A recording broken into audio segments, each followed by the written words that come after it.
जय जगन्नाथ सांग माने तो आज आम प्रस्तुत करवा अंडा मसला। कढ़ई बसई दे तेल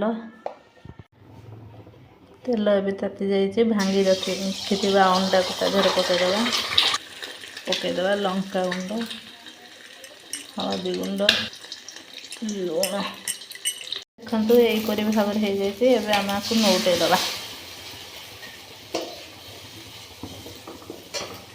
यहीपरी भाव में अंडा सबको बन मसला देदेवा किसी अदा गोटे मुंडा रसुण छड़े नहीं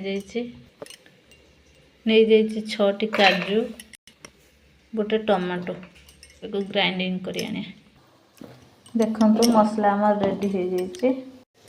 कढ़ई रे देदेवा तेल देदेवा 2टी तेजपत्र किछि गोटा मसला एबे पियाज 2टी काटिकी रखी देदेवा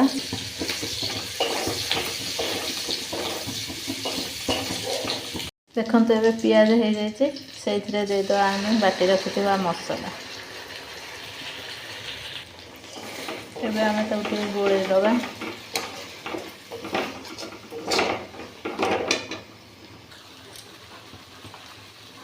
देदेवा गोटे चामच हलदी गुंड गोटे चामच लंका गुंड हाफ चामच धनिया गुंड गोटे चामच देदेवा चिकन पाउडर भल भाव गोलैदवा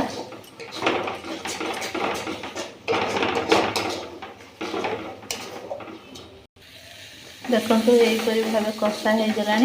एबे आमे जो मसला धुआ पानी टे रखी देदेक आउ टे भल भाव पकईदवा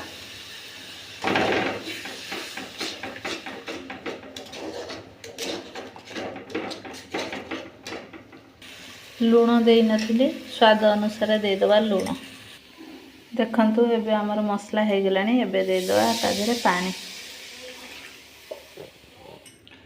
एबे तो गोलैदवा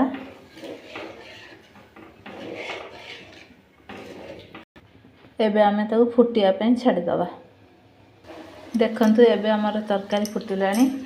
एबे गढ़ी रखिथिबा अंडा सबको तादेरे पकईदवा पकईकी टिके गोलैदवा भलरे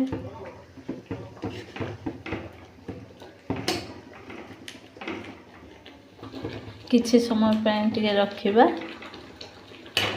रखिकी तापर हम बाहर करदवा पकईदवा धनिया पत्र गरम मसला देदेवा हाफ चामच प्रस्तुत हो गला आमर अंडा मसला और एबे प्रस्तुत हो जाए अंडा मसला।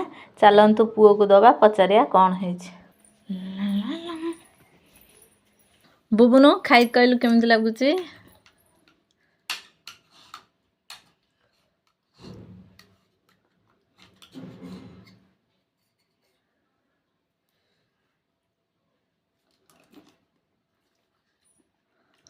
बढ़िया लगुच।